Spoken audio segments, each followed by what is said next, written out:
আসসালামু আলাইকুম। আজ আমি ঘরের কিছু সামান্য উপকরণই চিকেন বিরিয়ানি বানাতে চলেছি।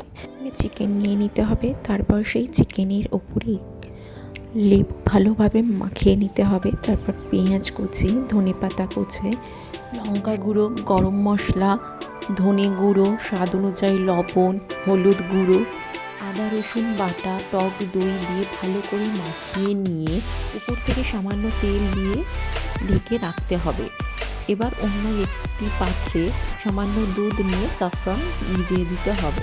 রাইস বানানোর জন্য একটা পাত্র নিয়ে পরিমাণ মতন পানি দিয়ে গোটা বিরিয়ানি মশলা দিয়ে ভালো করে ফুটিয়ে নিয়ে সামান্য লবণ দিয়ে চালটা ধুয়ে দিয়ে দিতে হবে। অন্যদিকে একটা প্যান নিয়ে ভালো করে তেল গরম করে গোটা গরম মশলা ফোড়ন দিয়ে তাতে ম্যারিনেট করে রাখা মাংসটা ঢেলে দিতে হবে। সবগুলো ভালোভাবে নেড়ে নিয়ে আগে থেকে ভেজে রাখা আলুটা দিয়ে চাপা দিয়ে রাখতে হবে।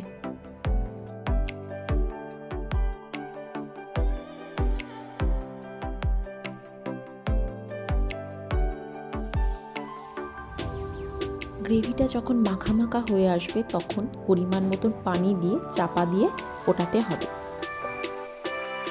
চিকেনটা যখন হয়ে যাবে আগে থেকে বানিয়ে রাখা রাইসটা ঢেলে দিতে হবে। আমি রাইসটা 80% বানিয়ে রেখেছি। এরপর গরম মশলা গুঁড়ো, কেওড়া পানি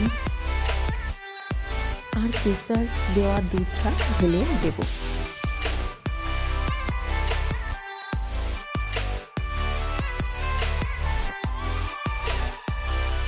এবার একটা ফ্রাইং প্যানের ওপর বসিয়ে দিয়ে মিডিয়াম টু লো ফ্লেমে এটা হতে দিতে হবে।